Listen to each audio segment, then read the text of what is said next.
Okay, so first you guys can start by introducing yourselves and which online dating applications have you used? Marcus Johnson. I use OkCupid.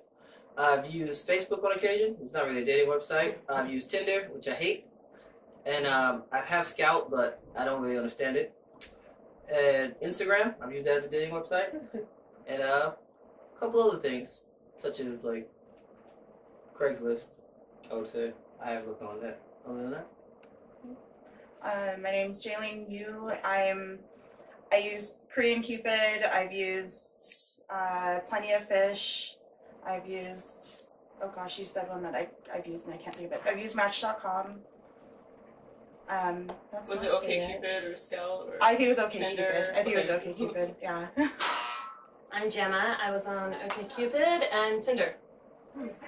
I'm Mel, and I was on OkCupid, Tinder, and How About We? I'm Daniel. I was on OkCupid and Tinder and Craigslist in a low moment. Alright guys, so the first question is, has it like really broadened your dating experiences while you were living overseas? Like, do you look for the same people, the same kind of people that you would if you were living in your home country? Or do you look for different qualities? So for example, some people might be looking for more stable people at home, but if they're living overseas, they might look for someone who's more adventurous and more spontaneous. In regards to what I look for somebody who's pretty similar. Most of these dating websites have a certain percentage.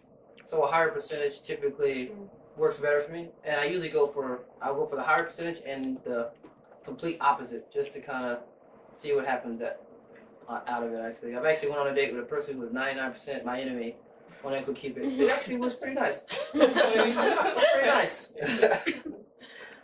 I think I used mostly the same type of person, but the funny thing was my husband is Korean, and I was never attracted to Asians.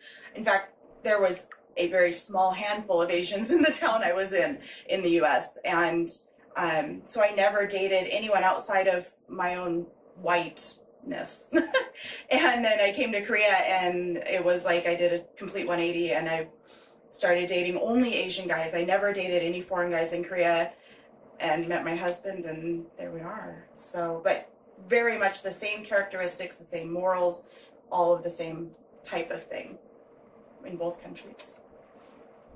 Yeah, I used it. I just started broadening my horizons, and I would, if there was a good percentage, I would reply and just see where it went. So. I want to throw out a question. Has anyone been successful, or would you consider yourself successful when you date online? Totally. I married my Korean Cupid date, my last one, my mother reconnected via online dating with a high school friend, and now they are together. My father met his wife through online dating. So my whole family, we have no problems with this. Yeah, I just had a 2-year relationship end. I met the person online. I've had a lot of like really cool, crazy, novel sexual experiences that could only have happened through online hookups. Yeah, I'd say I'm pretty successful at it. Although my current girlfriend, I met her in real life. It's pretty satisfying too. Yeah, I think I'm pretty successful in that I date. I mean, that's kind of the point. I mean, I'm not necessarily looking to have any kind of like massive relationship, although I have been in a relationship due to online dating. But I go on dates, and that's kind of all I'm really looking for from online dating. Another question I'm going to throw out there is, do you find yourself gravitating more toward other expats or locals, and why? I gravitate towards expats. Nothing wrong with Korean women. I think they're very beautiful, but I'm just not attracted to their personality that some of them have.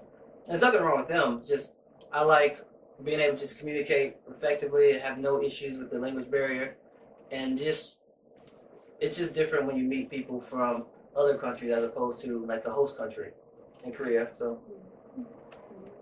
Yeah, communication is the big thing, and if we don't both speak English, I don't speak any other languages enough to communicate with someone in Korean or any other languages. But yeah, the Koreans that I have dated have lived overseas for some period of time. Yeah. I guess for me, I've mostly dated Koreans, and it's not necessarily a matter of that's what I gravitate to, but I'm a little old-fashioned. I like to be approached, and Korean men do all of the approaching. Foreign men here don't seem to be that interested in me, so I tend to date Koreans. And it's been the same when I've lived in other countries as well. I lived in England before I came here, and I've dated all locals. I never dated another foreigner there either, so it's just kind of the way things are, I guess. Okay. Which dating app or website is the best and why? OkCupid I Why enjoyed do you say that? and Facebook. OkCupid definitely gives you like a good overview of a person. It's not the best, obviously, but it gives you get to see as many questions as a person wants to answer. So you got people who answer 13 questions as opposed to somebody who answers 1,500 questions. You kind of can see this person really wants to let themselves be known to whoever is actually looking at their profile, which I'm okay with. And I hate Tinder because you can't message the person until they like you. So if this person's on vacation, you're waiting months and months until they scroll right. So OkCupid is like, hey, I can message you. You can see it. If you look at my profile, you find it interesting, then you message me back. Same thing with Facebook. I mean, it's not a dating website, but it's a social website. So I can send you a friend request. You can go through my pictures. But I make certain things public. So if somebody does see my profile, they can add me, and I'm okay with that. I enjoyed OkCupid. I felt safe on it. Tinder felt like a game. You're just swiping. It wasn't. Yeah, right. It's like a no-look pass. Yeah, it was a game, and that's why I stopped using it. It wasn't particularly fun. It's funny because I like Tinder because it's a bit like a game. Because like I said, I'm not necessarily looking for any major. I'm not on online dating. Some people go on to online dating like I want a relationship. I don't do that. I go on online dating. I think I want to go on a date. And I mean, if a relationship happens, great. But I'm just there for simple dates. And I think for me, Tinder's really good for that. And so same for How About We, where you just propose a date you want to go on, and somebody says yes, okay, let's do it, and then you go on a date, and that's it. I mean, I hate these like extended messaging things that happen on things like OkCupid and some of the other sites. I don't want to talk to you online for like 3 weeks because people lie online, and also because what if you're really weird in person? I did that once on OkCupid, and we didn't realize that we were both using translators to speak to each other. Does anybody else run into this issue with Korean users that are like, they are very indirect about what they want? And they may be like, I mean, it's generally translates, but like, you know, they might be there for a hookup, but they will never say that even on their profile. No, that's true. That's the culture. It's definitely in the culture. But then it's weird because I have a friend and he's constantly hooking up with women off of like Scout. But every profile I've ever seen on Scout says, "Don't message me. I'm only here for friends, no sex." Yeah. But he always has he has extra women that he brings around. Wow, that sounds like that's entirely your friend. In a variety of ways, so. I mean, to be fair, my husband's profile when I met him said looking for friends. I had seen his profile months before, and I was in the mode of I want a serious date. So when I saw his profile, I was like, oh, you know, okay, but I'm not looking for friends right now. I got to the point where I'm so sick of like going on random dates, and I'm just like, I'm only replying to people who email me back. You know, email me first. And he did. And I went, wait, I remember this profile. And he truly was only looking for really friends. But he invited me to come see one of his performances. He's an actor. And I went, and he messaged me right after. He's like, oh my gosh. And I'm like, what? Oh, you're gorgeous. And I'm, well, thanks. And we had a date 2 days later. And we spent the next 10 days together, you know? So it really, truly, they do a lot of the time mean, I want to be friends. But that doesn't mean it can't develop immediately. Right. So. I need a break like that. Hey, it'll come. Just gotta give time. All right, let's move on to the next question. Do you think it's easier or harder to date online when you're living in a foreign country? Explain. I don't know if easier is the right word. All right, so Simpler. we live in a city of 20 million people, but it's like living in a small town as far as like non-Korean people go.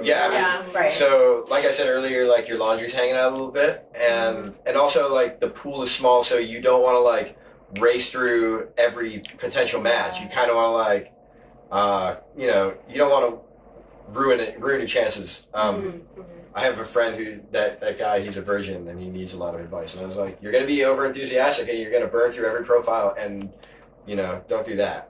Yeah, you don't want to message every Take your profile time. either. Yeah. Because some of these people, which I found out the harder way, it's like you message one person and then you message the other person, and there's a third person like, hey, you messaged my other two friends, and they like, and then you see that okay, they started the profile at the same general time. They're paying attention to who's actually messaging them, so you kind of just want to be like Seoul is huge, and people have Seoul as their location, so it can be a little interesting. Like I met a girl, beautiful girl, thought she was awesome, and I started talking to her, and then she told me, "Hey, you messaged my other friend." It's like that was like 3 months ago, but I could have had something with that girl, but you know, her friend was like, "No, he messaged me too," which is not bad. I mean, we're both in this. But it we're does both make trying it to in a relationship. That's when like online dating can be a little harder, but it shouldn't be that hard. It should just be simple. Yeah, but it does make a difference. Like I have a friend. I've never been on a date with him, but we have a lot of mutual friends, and a lot of the people in our circle of friends, they know him because they've been on dates with him via online dating, and they all know it, and it causes quite a lot of awkward tension. So you know, that does make a difference. Because if you're single, like we're all looking for somebody to date, which is like. There's nothing wrong with looking to date somebody. It's like if you break up with somebody, and maybe they have a friend they can recommend to you. I mean, nobody's ever going to do that. Yeah, but because you know that's just the way it is. But like if I'm on a profile and I message somebody that's friends with another person, she's like, "Well, it should be, hey, I wasn't interested in this person. You can talk to my friend. She may be a better match for you." And you would think that would be how the world would work, but that's not how. That's why it works a little bit better. Ideal.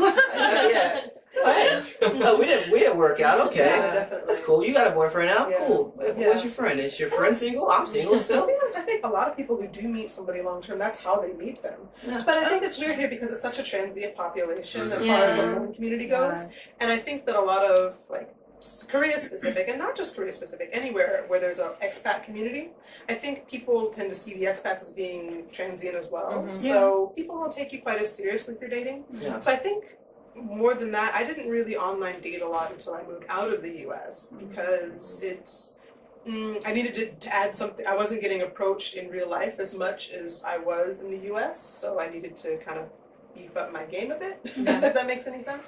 And I think it is because the locals kind of see that you're going to be leaving soon, and the non-locals see that, you know, they probably know the same 25 people. So, you know.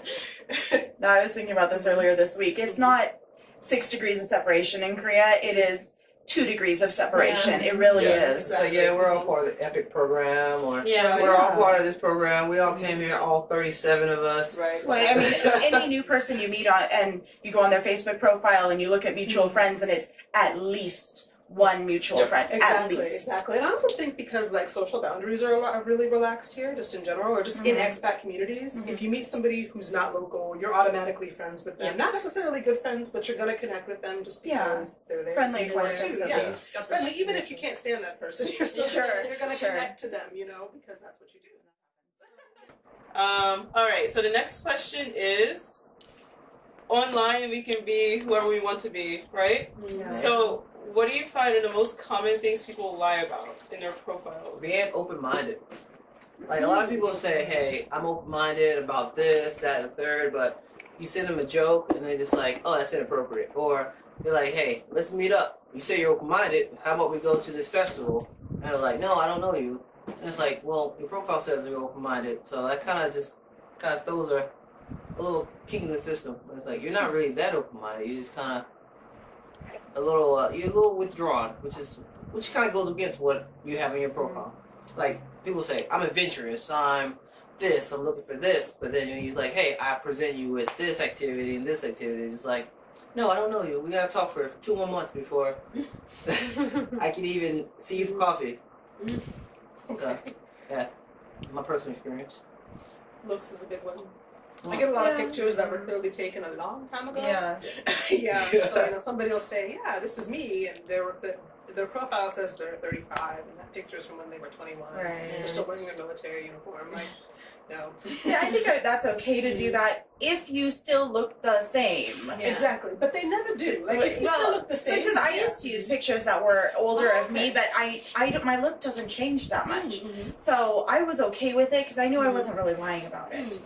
You know, but I mean, there was one guy I went on a date with here, and he told me he was 30, and when I met him, he was clearly not 30. He was at least 45, but he kept telling me he was 30, and I was just way too nervous, unnerved by him, and we even went to dinner, and we stopped in the middle. He's like, "Are you nervous?" And I'm like, "Yeah, I'd like to leave now." Check the birth certificate. Yeah, right. Yeah, you know? Wow. So, Obama. Yeah. Looks is a big thing. I hear a lot of stories about people lying about their marital status. Which I've had that problem too. Have you? Okay. Yeah. I've had a lot of guys in the U.S. and here. I was set to meet several times this one guy in the U.S. and I started researching him online. Come to find an MSN profile that said he's been married for years. Wow. And then he had the nerve to message me later saying, "I'm coming to your town. Would you like to meet up?" Oh no. No, I wouldn't. Yeah. But then here, a lot of the dating profiles, they say they're single. You start talking to them and they're clearly not single. And then, of course, the next question is, well, is that a problem? Hell yeah, that's a problem. Are you kidding me? Yeah, that's a problem for See, me. in a state of mind. Nah, not to me. Not to me, it's not. There are a lot of terrible, terrible guys on dating websites. There are. I've learned from talking to women. Yeah. Okay, no, but Yeah. is that the same way? Are there a lot of terrible women? Yes. Are there? Yeah. But they're terrible in different ways. Okay. It's Like guys are just kind of unwittingly assholes to people. Yeah. Yeah. Hi there, you're cute. I want to put my this. Yeah, pretty much. But there are girls who are like, yeah, I'm super busy. Let me talk to you in a month. And it's like, really? You projecting me out like this? You want me to wait a month so you can have time to come? I've actually had that happen a lot. It's like I message a girl, hey, this, that, and third. Your profile says this, that, and third. And she's like, yeah, I'm kind of busy with work, school. And message me in about a month. How I see that is, I'm about to break up with my boyfriend, so I'm going to wait until I do that to actually do. Which I'm like, just say that, just be upfront about it. I'm not gonna message you in a month. I mean, I will actually. I mean, don't get me wrong. In a month, I mean, I'm pretty sure I won't be doing anything except for being awesome. But I mean, a couple words. One guy I was messaging with, and eventually he says to me, "Oh, I just want to be upfront with you. I've got a girlfriend, but she's leaving in a month's time." So I was like, no. No. I don't want to be your rebound. I did say I'm grateful for your honesty. Yeah, but he was lining up the next one. I'm sure there were other girls that he was lining up as well. Where am I? Okay, what was your worst experience that you've had dating online when living in a foreign country? Worst experience? I'm super outspoken, but I dated this girl when I first got here, and it was beautiful. Met her on Tinder. Like I was attracted to her because she's like, I like building robots. I don't know why. It just attracted to me. Yeah, I like weird things. But it was fun, but then like I wasn't in the right place to be a great boyfriend. Which she wasn't in the right place to be a great girlfriend either. Because we both kind of just got here at the same time. So it was kind of odd. So it wasn't the worst experience, but in retrospect to like heartbreak, it was the worst heartbreak. Because I did learn more from it. It was like, hey, I'm definitely not ready for this. But then I kind of learned that after the whole breakup and the whole getting over it, that, hey, I am kind of ready for something that I had during that I could have had. But it kind of like awoken something I didn't know I wanted. Which is like the worst, and then it was the best at the same time. So, yeah, that's my story. She might be watching. My worst still had to be the guy that lied about his age. Yeah. Because, I mean... 57? But, I mean, on top of that, he was dealing with the deal that Korea made with the U.S. about bringing in exports for cheaper. He was going to the protests here in Seoul as protesting it because he's a small business owner. And then on top of that, he's like, oh, I want to make more money, so I think I'm going to start a bride brokering service. And I said, no. Yeah, And we're done. a very Yeah. impulsive person. Yeah, it was, I don't know why I talked to him as long as I did, I really don't. But yeah, the day I met him in person was the last day. For sure. Wow. My worst experience wasn't really bad because of the fact that I'm in a foreign country, but it probably wouldn't have happened if I wasn't in a foreign country because the girl's grandmother died the same day of our date, and I think if she were home, yeah, she'd be with her family. Yeah. Yeah, Instead, she sure. wanted to forget Yeah. what happened, but man, that's really It's like a different rebound. like, Emotional rebound. I don't know. I've had a bad experience, but I don't know if it's because of online dating or just because by the time this happened, we were way out of the online stage. Got into a relationship with a guy that I met online, and he later broke up with me because basically he'd bitten off more than he could chew. He couldn't really handle the social pressure of being with somebody non-Korean. And he had no idea that was going to be an issue until we'd been in a relationship for a while, and he just couldn't handle it. And that was quite a bad experience. But it wasn't really... It was definitely an overseas thing, Yeah. but it wasn't really an online thing. So it was kind of interesting. Yes, I mean, yeah. I mean, like I said, we'd been going out for months at this point, so it didn't matter if that the online bit didn't matter.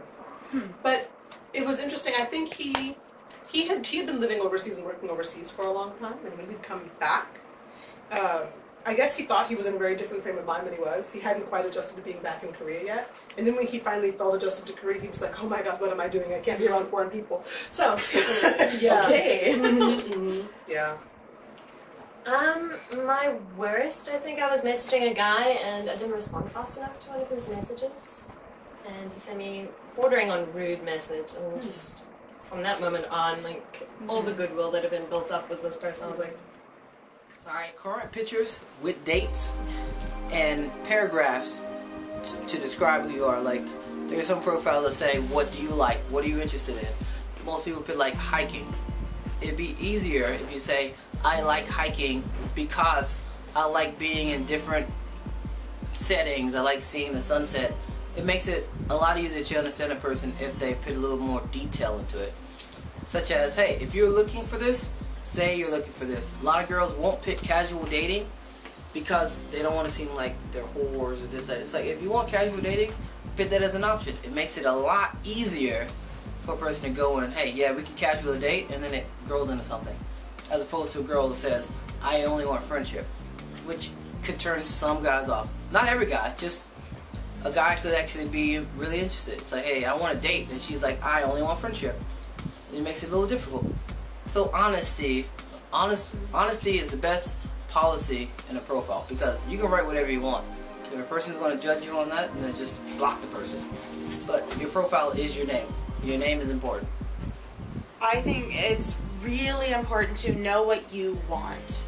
Know what you want in the person you're looking for. Know if you want a relationship, if you just want to be dating, whatever. But also you need to know the culture you're in.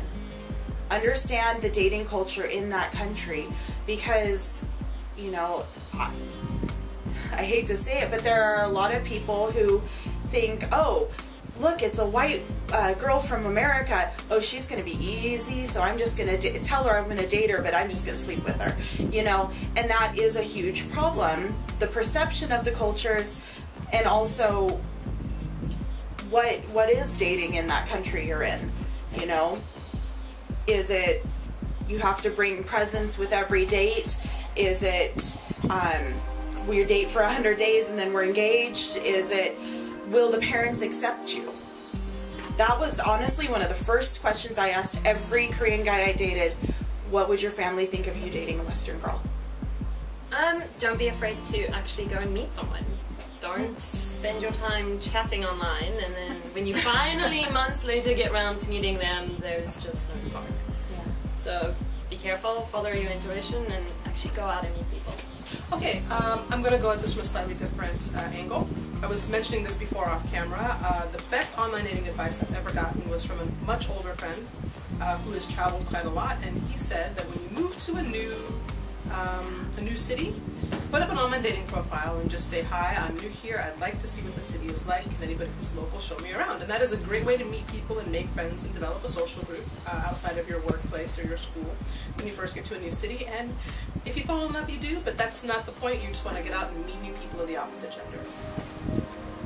Whatever made you cool at home might not make you cool here. Whatever made you special at home doesn't make you special here. We've all traveled, we're all pretty educated, so it's kind of about like owning, like figuring out what makes you different here and stand out. So, you know, own your hobbies and your passions and really